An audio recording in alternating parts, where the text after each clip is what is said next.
હું અને મારી આજુબાજુવાળા બધા કન્ફ્યુઝ છે કે આ સાહેબ પોલીસમાં છે કે પછી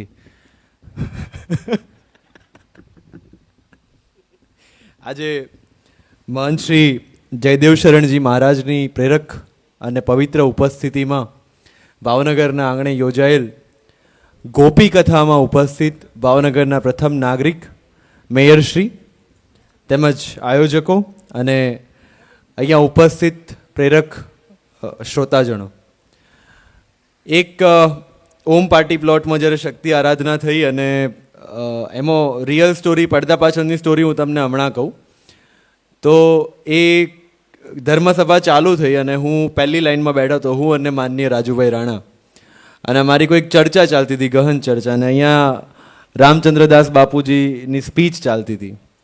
એટલે એમનું ધ્યાન પાછું બધે હોય એટલે જોતા હતા કે મારી સ્પીચ બધા ધ્યાનથી સાંભળે છે, આ બે જણા જ કંઈક ગહન ચર્ચામાં ડૂબેલા છે, એટલે એમનો અમારો વારો પાડી દીધો બંનેનું નામ લઈને. એના પછી જેટલા સંતો આવ્યા એટલા લોકોએ અમારા નામનો ઉલ્લેખ કર્યો, એટલે પછી છેલ્લે આયોજકોએ કીધું કે હવે આ બંનેને પણ સ્ટેજ પર બોલાવી લઈએ, અને એ રીતે વારો લાગ્યો કે આવીને તમે કંઈક આ ધર્મસભાને સંબોધિત કરો. અને ત્યારે યોગાનુયોગ મારા ધ્યાને આવ્યું કે શ્રીમદ ભગવદ્ ગીતા ઉપર આપણે થોડું કહીએ, અને 10 મિનિટની સ્પીચ વાયરલ થઈ. એના પછી એટલા બધા ઇન્વિટેશન્સ આવી ગયા છે ધર્મસભાના અને ભાગવત સપ્તાહના કે મારે નોકરીમાંથી સ્પેશિયલ રજા મૂકીને જવું પડે એવી હાલત થઈ છે. કહેવાનો મતલબ એટલો છે કે લોકોને એવું લાગે છે કે ભાઈ આટલી નાની ઉંમરમાં, 26 વર્ષની ઉંમરમાં તમે ગીતાની જે સમજ આપી, જે સાંખ્ય યોગ, જ્ઞાન યોગ ને કર્મયોગની વાત કરી, તો એવું કઈ રીતે શક્ય છે? કઈ રીતે તમે આટલી સરળતાથી આ વસ્તુ સમજાવી શકો છો? એના પાછળની સ્ટોરી એવી છે કે જ્યારે હું નાનો હતો ત્યારે મારા ઘરે એક જ બ્લેક એન્ડ વ્હાઇટ ટીવી હતું, અને એ બ્લેક એન્ડ વ્હાઇટ ટીવીમાં માત્ર એક જ ચેનલ આવતી હતી, અને ચેનલ પર સવારથી લઈને સાંજ સુધી રામાયણ, મહાભારત, સાંઈબાબા અને એના જ એપિસોડ ચાલતા હતા. અને એમાં બાળ સહજ કુતૂહલ મને એટલું જ હતું કે પેલા ટીવી સિરિયલની અંદર તમે બધા તો જોઈ જશે, જૂની રામાનંદ સાગરની બધી જ સિરીઝ, કે પેલા 2 તીર આવે ને અથડાય ને પછી એક તીર ગાયબ થઈ જાય. એટલે એ જોવાની મજા આવતી હતી. પણ એ મજામાં ને મજામાં જ્યારે ગમવા લાગ્યું ત્યારે એના ઉપર વધારે ઊંડું વાંચન થયું, અને વાંચનના કારણે કદાચ જે મેં પીરસ્યું એ મારા વાંચનનું પરિણામ હતું કે હું 10 મિનિટ ત્યાં શ્રીમદ ભગવદ્ ગીતા ઉપર બોલી શક્યો. કહેવાનો મતલબ એ છે કે ધર્મ, જાતિ, જ્ઞાતિ એ બધી અલગ વસ્તુ છે, અને જ્ઞાન જે છે એ અલગ વસ્તુ છે. જ્ઞાન ઉપર કોઈનો ઈજારો નથી. તમે કયા કુળમાં જન્મ્યા છો, ક્યાં જન્મ્યા છો, કયા પરિવારમાં જન્મ્યા છો, તમે ગરીબના ઘરમાં જન્મ્યા છો કે અમીરના ઘરમાં જન્મ્યા છો, જો તમને જ્ઞાનની તૃષા હોય, જો તમને જ્ઞાનની તરસ હોય, જો તમને જ્ઞાનની ભૂખ હોય, તો તમને ત્યાં પહોંચતા કોઈ રોકી નથી શકતું. એ મેસેજ સાથે આજની મારી વાત શરૂ કરું કે આજે મને કીધું, એમણે બહુ આગ્રહ કર્યો કે સાહેબ તમારે 10-15 મિનિટ બોલવાનું છે. અને મને સૌથી વધારે આનંદ એ વાતનો થયો કે આજે જે કથાનું નામ આપ્યું છે એ ગોપી કથા આપ્યું છે. દરેક જગ્યાએ આપણે ભાગવત કથા સાંભળતા હોઈએ છીએ, રામ કથા સાંભળતા હોઈએ છીએ. મારો ફર્સ્ટ અનુભવ છે કે જ્યાં મેં એવું ટાઇટલ સાંભળ્યું કે ગોપી કથા. ગોપી શું છે? રાધા શું છે? કૃષ્ણની સાથે આપણે ગોપીઓનું નામ લઈએ છીએ. કૃષ્ણની આજુબાજુ અસંખ્ય ગોપીઓ રાસ રમે છે. જ્યારે કૃષ્ણ ભગવાનની વાત આવે ત્યારે આપણે એને બહુ પવિત્ર નજરે જોઈએ છીએ, પણ કોઈ દીકરો અથવા આપણા સમાજનો કોઈ વ્યક્તિ એની આજુબાજુ 10-15 સ્ત્રીઓ હોય તો આપણે કેવી ઘૃણા સાથે જોઈએ છે. આવા બેવડો નીતિ નિયમ કેમ છે? એનું કારણ છે, કારણ કે ગોપી જે છે આપણા સનાતન ધર્મની અંદર, આપણા પુરાણોની અંદર ગોપી જે છે એ આત્માનું પ્રતીક છે,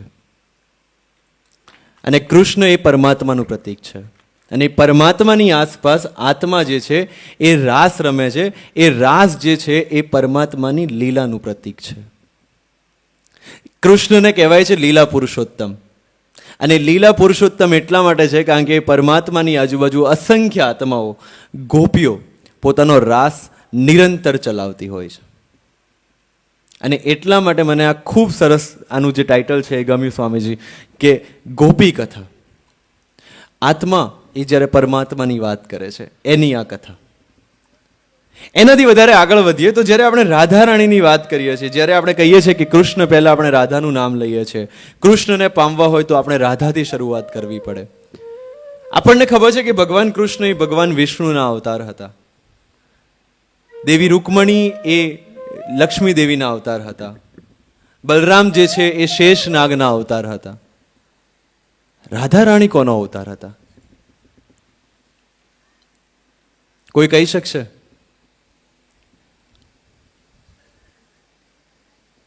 આપણને ખબર જ નથી. કારણ કે રાધા રાણી એ સ્વયં વિષ્ણુનો જ અવતાર છે. જે શિવને આપણે નર અને નારીની સંકલ્પનામાં જોઈએ છીએ, જે શિવને આપણે અર્ધનારીશ્વરના સ્વરૂપમાં જોઈએ છીએ, એ જ અર્ધનારી સ્વરૂપ એ કૃષ્ણ અને રાધા છે. અને એટલે જ રાધાને કૃષ્ણથી અલગ વિચારી નથી શકાતા. અને એટલે જ કૃષ્ણ સુધી પહોંચવાનો જે રસ્તો છે એ રાધા રાણીથી સ્ટાર્ટ થાય છે. અને એનાથી ભાગવતની શરૂઆત થાય છે. બાકી આપણે ત્યાં પુરુષ અને સ્ત્રી પ્રેમ કરતા હોય તો સમાજ એને અલગ રીતે જુએ, પણ કૃષ્ણની લીલા ચાલતી હોય તો સમાજ એને અલગ રીતે જુએ. કારણ કે આપણે પુરાણો પાછળની જે ગહનતા છે, જે ગહેરાઈ છે, એને સમજીને ચાલવાનું છે. બાલકૃષ્ણ સ્ત્રીઓના કપડાં ચોરી જાય તો એ આપણને નાદાન લાગે, પણ સમાજમાં કઈ થાય તો?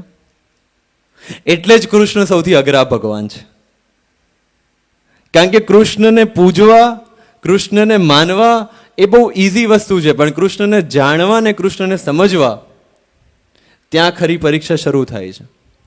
કારણ કે આ એવા ભગવાન છે જે સમાજની તમામ પરંપરાઓ તોડીને ચાલતા આવ્યા છે. આ એવા ભગવાન છે જેણે ડગલે ને પગલે સમાજના જે એસ્ટાબ્લિશ નીતિ નિયમો છે એને તોડ્યા છે, એને ચેલેન્જ કર્યા છે. અહીંયા જ કૃષ્ણ અને રામ વચ્ચેનો સૌથી મોટો તફાવત છે. કારણ કે રામ ભગવાન જે હતા એ સમાજની જેટલી પરંપરાઓ છે, સમાજની જે પણ નીતિ નિયમો છે, એને યથાર્થ રીતે સ્વીકારી અને સન્માન આપીને ચાલનારા ભગવાન છે. અને એટલે જ એ બધાને ગમે છે અને બધા એને માને પણ છે. પણ કૃષ્ણ, એટલે જ મેં ત્યાં ધર્મસભામાં પણ કીધું હતું ને આજે ફરી પુનરાવર્તન કરું છું કે કૃષ્ણ એને પૂર્ણ પુરુષોત્તમ તો કીધા છે, પણ એના પૂર્ણ સ્વરૂપની પૂજા કરવાનું કોઈના વસની વાત નથી. કોઈક એક સેક્ટ છે, કોઈ એક પંથ છે જે બાલકૃષ્ણની પૂજા કરે છે, કોઈ એક છે જે વૃંદાવન વિહારીની પૂજા કરે છે, કોઈ એક છે જે મથુરાધિપતિની પૂજા કરે છે, કોઈ એક છે જે દ્વારકાધીશની પૂજા કરે છે. કોઈના માટે કાનુડો છે, કોઈના માટે કાળિયો ઠાકર છે, કોઈના માટે રાજાધિરાજ દ્વારકાધીશ છે, પણ આખા કૃષ્ણને, પૂર્ણ કૃષ્ણને હજુ સુધી કોઈ પામી નથી શક્યો. સુરદાસનો કૃષ્ણ ક્યારેય બાળકથી મોટો થયો જ નથી. મીરાનો કૃષ્ણ હંમેશા એનો પ્રેમી જ રહ્યો છે. નરસિંહ મહેતાનો કૃષ્ણ એ એડલ્ટ કૃષ્ણ જ રહ્યો છે. નરસિંહ મહેતાને બાળકૃષ્ણ નથી સદ્યા કે સુરદાસને કદાચ દ્વારકાધીશ નથી સદ્યા. અને આ બધાથી ઉપર એક પ્રશ્ન મારે એ પૂછવો છે કે આપણી પાસે નરસિંહનો કૃષ્ણ છે, આપણી પાસે રાધાનો કૃષ્ણ છે, આપણી પાસે અર્જુનનો કૃષ્ણ છે, આપણી પાસે મીરાનો કૃષ્ણ છે, આપણી પાસે આપણી અનુભૂતિનો કૃષ્ણ છે. અને અહીંયાથી જ ગીતાની શરૂઆત થાય છે. મહાભારતના 18 પર્વોમાંથી ભીષ્મ પર્વ છઠ્ઠું પર્વ, અને છઠ્ઠા પર્વની વચ્ચે ભગવદ્ ગીતા જેના 18 અધ્યાય છે. હવે મહાભારતની જે કથા છે એ મહાભારતની કથાની શરૂઆતમાં મહર્ષિ વેદવ્યાસ એક ચેલેન્જ આપે છે. યદિ હસ્તિ તદ અન્યત્ર યન હસ્તિ ન તત્ ક્વચિત.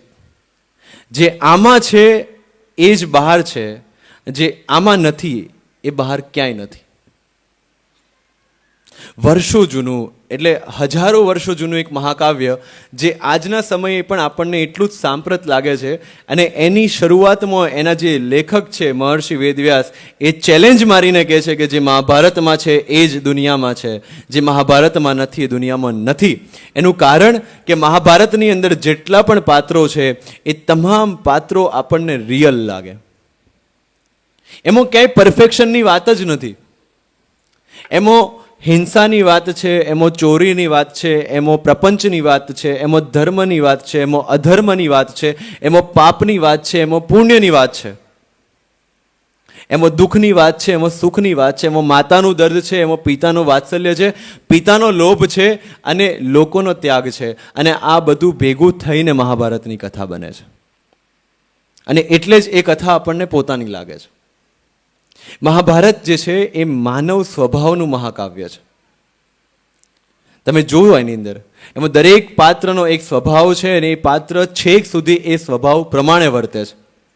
અને કૃષ્ણ એ તમામ પાત્રો પાસેથી પોતાનું કામ કઢાવી અને છેવટે મહાભારતના યુદ્ધ પછી મહાભારતની કથાને સમાપ્ત કરાવે છે. તો એવું તો શું ખાસ છે આ મહાકાવ્યની અંદર? મહાકાવ્યની અંદર જે કથા છે એ કથા આપણને બે દ્વંદ વચ્ચેની કથા લાગે છે, પાપ અને પુણ્ય વચ્ચેની કથા લાગે છે, ધર્મ અને અધર્મ વચ્ચેની કથા લાગે છે. યસ ઓર નો? એમાં આપણને લાગે કે પાંડવો બિચારા કેટલા પ્રતાડિત થાય છે, પાંડવો કેટલું સહન કરે છે, છેલ્લે એક યુદ્ધ થાય છે અને એમાં પાંડવો જીતી જાય છે અને પાંડવોને ધર્મની સ્થાપના કરી અને એમને રાજ્ય મળે છે. પણ કૃષ્ણ એવું કહે છે કે જ્યારે જ્યારે આ જગતની અંદર પાપ વધશે ત્યારે હું અવતાર લઈશ અને પાપીઓનો સંહાર કરીશ. પરિત્રાણાય સાધુનામ વિનાશાય ચ દુષ્કૃતામ ધર્મ સંસ્થાપનાર્થાય સંભવામી યુગે યુગે. એ સંભવામી યુગે યુગેનો જે નિયમ છે, એ સંભવામી યુગે યુગેનું જે ધર્મ વાક્ય છે, એ વાક્યને પકડીને અહીંયા ચાલવાનું છે. તમે કદાચ જોયું હશે કે મહાભારતની શરૂઆત જે થાય છે એ વચન તોડવાથી થાય છે. મહારાજ શાંતનુએ જ્યારે ગંગાને વચન આપેલું, દેવી ગંગાને, કે તું જ્યારે પણ પુત્રોને લઈને જઈશ ત્યારે હું તારી પાછળ પાછળ નહીં આવીશ, એ 7 પુત્રોને ગંગા નદી પોતાની અંદર વહાવી જાય છે. છેલ્લે ધીરજ ખોઈને શાંતનુ એમની પાછળ પાછળ જાય છે અને ત્યાંથી દેવવ્રત ભીષ્મનો જન્મ અને મહાભારતની કથાની શરૂઆત થાય છે. વિરોધાભાસ જુઓ તમે. જે ભીષ્મ પોતાનું વચન પાળવા માટે, પોતાની પ્રતિજ્ઞા પાળવા માટે આખી જિંદગી સહન કર્યું, એ ભીષ્મના જન્મની શરૂઆતમાં જ વચનનો ભંગ છે. અને ત્યાં કૃષ્ણ પરિવર્તનશીલતાનું મહત્વ સમજાવે છે. ભીષ્મનો ધર્મ અને કૃષ્ણનો ધર્મ ક્યાં અલગ પડે છે? ભીષ્મનો ધર્મ જે છે એ તળાવની અંદરના પાણી જેવો છે અને એટલે સમયની સાથે ગંધાઈ જાય છે. કૃષ્ણનો ધર્મ એ વહેતી નદી જેવો છે, એટલે સતત અને સતત એ સ્વચ્છ અને ફ્રેશ જોવા મળે છે. જ્યારે સમાજ કલ્યાણની વાત આવે, જ્યારે વિશ્વ કલ્યાણની વાત આવે, જ્યારે ધર્મ ઉપર અધર્મ ઉપર ધર્મના વિજયની વાત આવે, ત્યારે ભીષ્મ પિતામહ પોતાની પ્રતિજ્ઞાને વળગી રહે છે અને કૃષ્ણ કહે છે કે આ પ્રતિજ્ઞાને તોડો.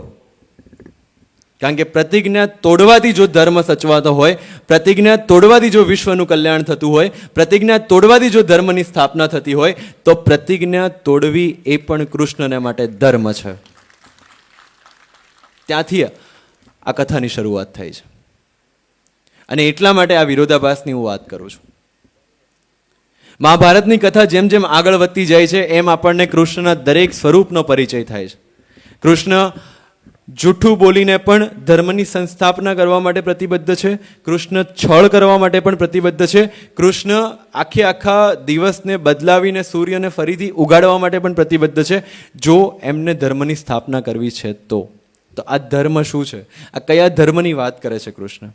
કૃષ્ણ એ ધર્મની વાત કરે છે કે જે ધર્મથી સમગ્ર વિશ્વનું કલ્યાણ થતું હોય, જે ધર્મથી સમગ્ર સમાજનું કલ્યાણ થતું હોય અને જે ધર્મ પોતાના વ્યક્તિગત ધર્મથી વધારે વિશાળ અને મહાન હોય, એ ધર્મ માટે કૃષ્ણ લડવા માટે તૈયાર છે અને એ ધર્મની સ્થાપના કરવા માટે તૈયાર છે. અને એટલે જ ગીતાની અંદર કીધું છે અહિંસા પરમો ધર્મ. અને એ મહાભારતના યુદ્ધ જ્યાં ખેલાવાનું છે, જ્યાં આટલો મોટો નરસંહાર થવાનો છે, આટલા બધા લોકો મૃત્યુ પામવાના છે, વીરગતિ પામવાના છે, એ હિંસાના મેદાનની વચ્ચે ઊભા રહીને અહિંસા પરમો ધર્મનો ઉપદેશ આપે છે. કેટલો વિરોધાભાસ છે! કારણ કે કૃષ્ણના માટે હિંસા કરીને સ્થપાતો ધર્મ પણ અહિંસા છે. ગાંધીને કદાચ એ અહિંસા પસંદ ના આવે, ગાંધીને કદાચ એ અહિંસાની વ્યાખ્યા હજમ નહીં થાય, પણ કૃષ્ણ માટે એ પણ અહિંસા છે. એટલે જ કહું છું કે આ ભગવાનને સમજવા અને સ્વીકારવા બહુ મુશ્કેલ છે. કારણ કે જે બોલે છે ને જે કરે છે એ બંને વચ્ચે એક ખાલી જગ્યા છે અને એ ખાલી જગ્યાને જો આપણે ઓળંગી જઈએ ને તો કદાચ આપણે એને સમજી શક્યા. અને એટલે જ એ ખાલી જગ્યાને ઓળંગવી કઈ રીતે, એનો જે સાર છે એ શ્રીમદ ભગવદ્ ગીતાની અંદર મહર્ષિ વેદવ્યાસે આપ્યો છે.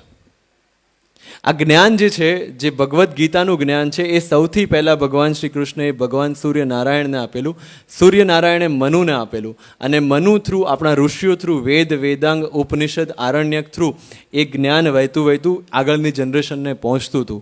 પણ સમયની સાથે સાથે એની અંદર ઘણા બધા પરિવર્તનો થયા અને છેલ્લે એ જ્ઞાનનો સાર ફરીથી ભગવાન શ્રી કૃષ્ણ આપણને ગીતા દ્વારા આપે છે.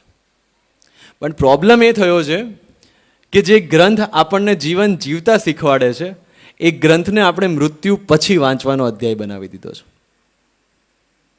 જે મરી ગયું છે એને કંઈ ફરક પડવાનો નથી, જે બેઠા છે એમને ઇન્ટરેસ્ટ નથી. સાચી વાત? અને આ ધર્મની વાત નથી, આ તમામ ધર્મોમાં સેમ પ્રોબ્લેમ છે કે જે ગ્રંથો આપણને જીવન જીવતા શીખવાડે છે આપણે માત્ર એને પૂજાનું માધ્યમ બનાવી દીધા છે. પ્રોબ્લેમ બીજો એ થયો છે કે સંસ્કૃત અથવા અરેબિકમાં હોવાને કારણે જે પંડિતો છે એ પંડિતોએ એમને પોતાના પૂરતો સીમિત રાખવા માટે એને એટલું ભારે બનાવી દીધું છે.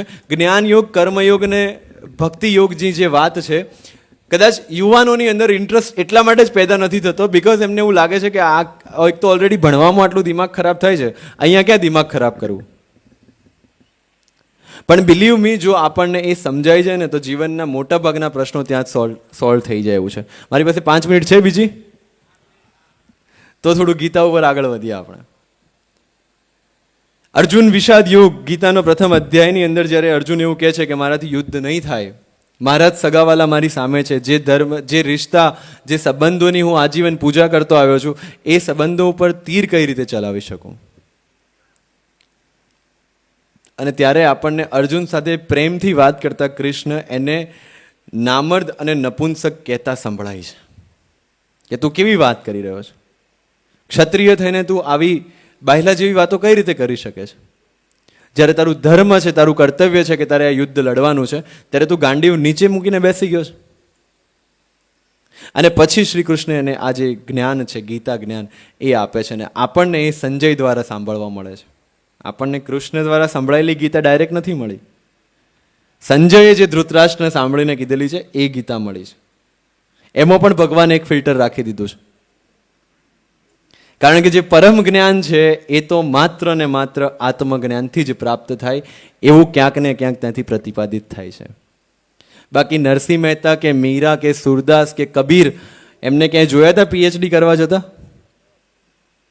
કે બહુ મોટી કોલેજમાંથી પીએચડી કરીને આવ્યા હોય? પણ એમણે જે વાતો કરી છે એ તત્વજ્ઞાનના ગહનમાં ગહન સિદ્ધાંતોને એમણે ખૂબ જ સારી રીતે અને સરળ રીતે મૂકી આપ્યા છે. એનું કારણ શું છે?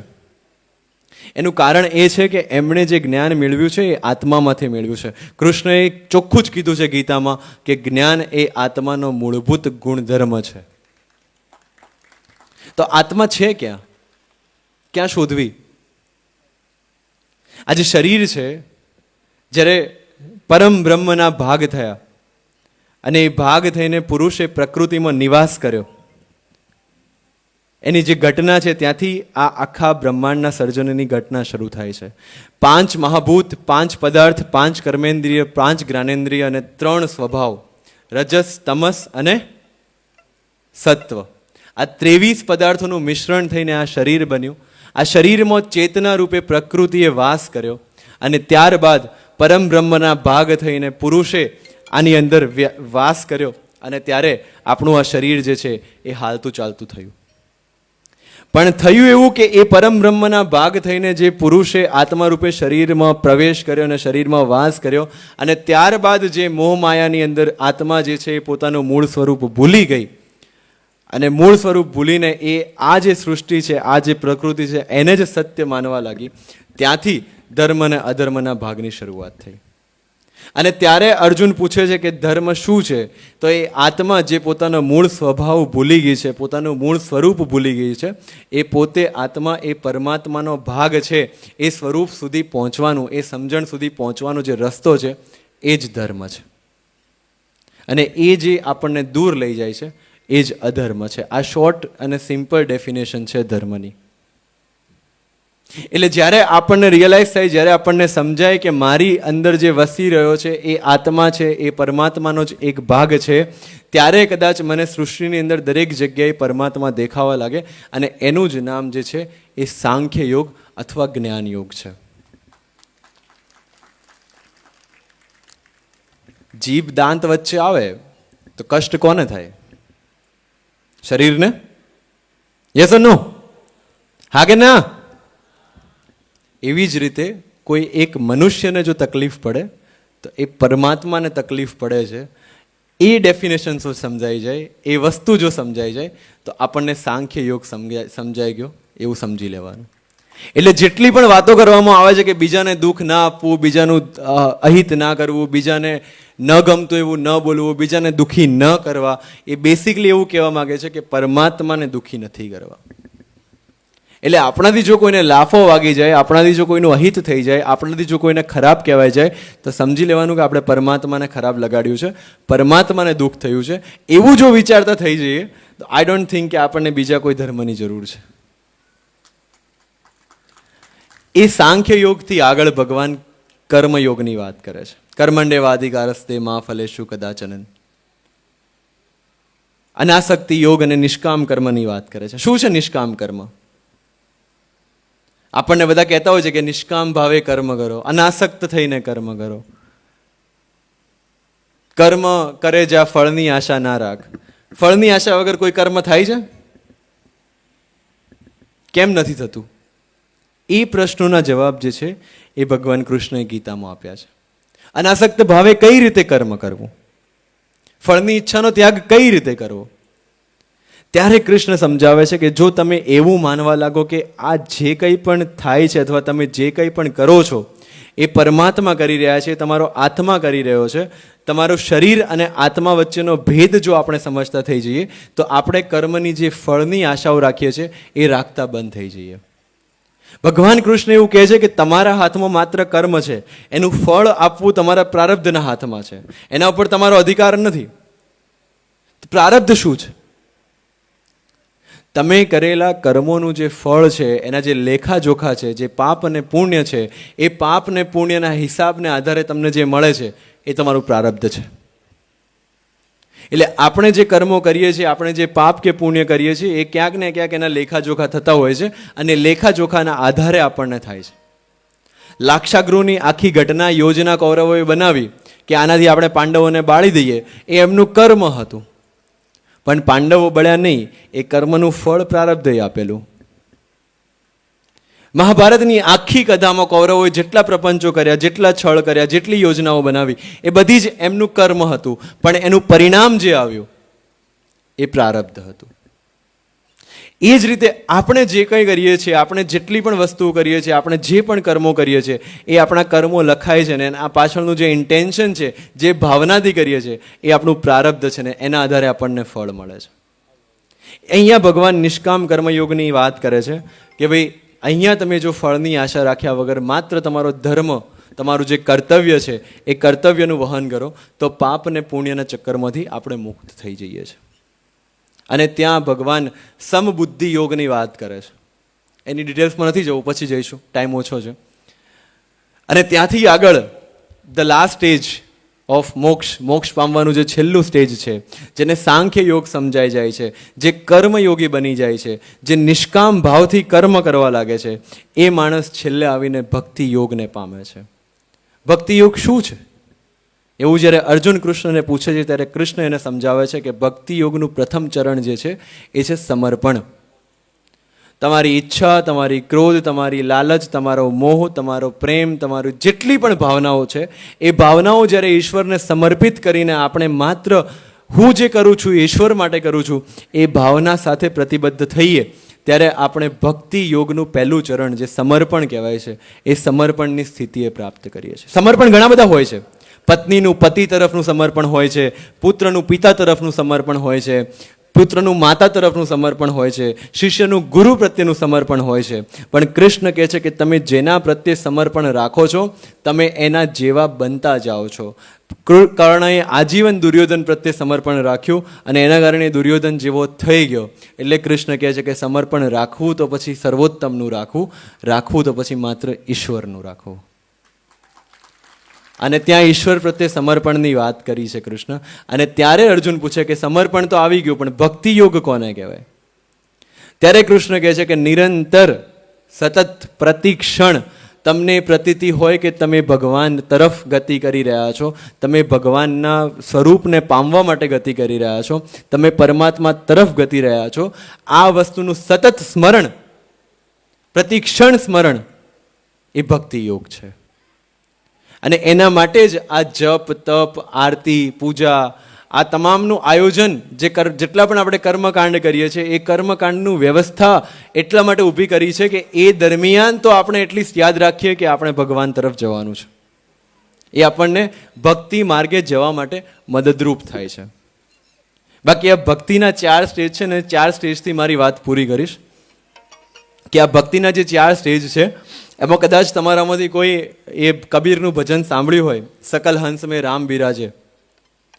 એ સકલ હંસ મેં રામ બિરાજેમાં કબીરજી એવું કહે છે કે પહેલો રામ દશરથ કો જાયો, પહેલો રામ દશરથ કો જાયો, દૂજો રામ ગટ ગટ મેં પસારો.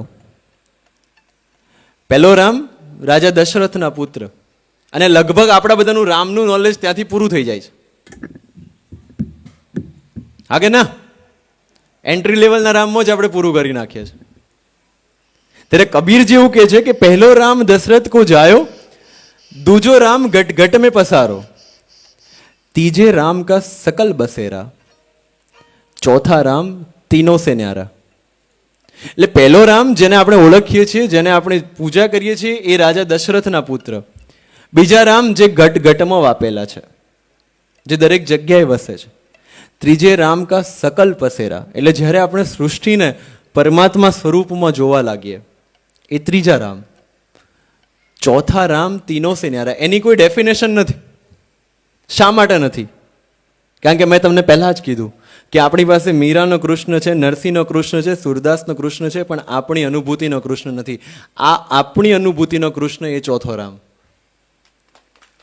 કારણ કે એનું વર્ણન શબ્દોમાં શક્ય નથી. ઇસ્લામમાં બી અલ્લાહના 100 નામ આપેલા છે, પણ જ્યારે તમે લિસ્ટ જુઓ ને ત્યાં 99માં પૂરું થઈ જાય છે. 100મું ક્યાં? 100મું તો અનુભવથી જ આવશે. એવી જ રીતે આપણું એક ગુજરાતી ભજન છે, રામ સભામાં અમે રમવા તો ગયા હતા. સાંભળ્યું છે? એમાં એક પંક્તિ આવે છે, પહેલો પ્યાલો મારા સદગુરુએ પાયો, બીજે પ્યાલે રંગની રેલી રે હેલી રે. સાંભળ્યું છે? પહેલો પ્યાલો મારા સદગુરુએ પાયો, મતલબ ધર્મનું જ્ઞાન જે છે, જીવનનું જ્ઞાન જે છે, રીત રિવાજો છે, પરંપરાઓ જે છે, એ આપણા ગુરુ આપણને શીખવાડે છે, જે એન્ટ્રી લેવલના રામ વિશે આપણને માહિતી આપે છે. બીજે પ્યાલે રંગની હેલી રે, બીજે પ્યાલે મને તમામ જગ્યાએ એનો જ રંગ દેખાય છે. ત્રીજો પ્યાલો મારા રોમે રોમ વ્યાપ્યો, જે 12 રંગ દેખાતો હતો એ મારા શરીરની અંદર મને દેખાવા લાગે. મારા રોમે રોમે મને એ રામની અથવા તો એ પ્યાલાની અનુભૂતિ થાય છે. પહેલો પ્યાલો મારા સદગુરુએ પામ્યો, બીજો પ્યાલે રંગની હેલી રે, ત્રીજો પ્યાલો મારા રોમે રોમ વાપ્યો, ચોથે પ્યાલે થઈ જી ગેલી રે. ચોથે પ્યાલે હું ગેલી થઈ ગઈ, પછી મને ખબર નથી કે શું થયું ને શું નથી થયું. ભક્તિની એ પરંપરા, ભક્તિની એ અવસ્થા પામવાની વાત, એ આપણા જીવનનું ધર્મ અને કર્મ હોવું જોઈએ. પરંતુ ગીતાની મને સૌથી ગમતી વાત કે આટલું બધું કીધા પછી પણ કૃષ્ણ ભગવાન તો અર્જુનને છેલ્લા અધ્યાયમાં એટલું જ કહે છે, યથેચ્છસી તથા કુરુ, તને જેમ ફાવે તેમ કર. કયા ભગવાન આટલી છૂટ આપે છે? આપણને જેમ ફાવે એમ કરીને ભગવાન સુધી પહોંચવાની છૂટ આપણને છેલ્લે કૃષ્ણ આપે છે. પણ અર્જુન પણ એમને કહે છે, કરીશ્ય તવ વચનમ, તમે જેમ કીધું છે હું કરીશ. ત્યારે એ પૂર્ણ પુરુષોત્તમ કૃષ્ણને પામે છે. આપ સૌની અંદર બેઠેલા એ પરમાત્માને, એ પરમ તત્વને, એ પૂર્ણ પુરુષોત્તમને મારા વંદન. Thank you so much. જય હિન્દ, જય ભારત.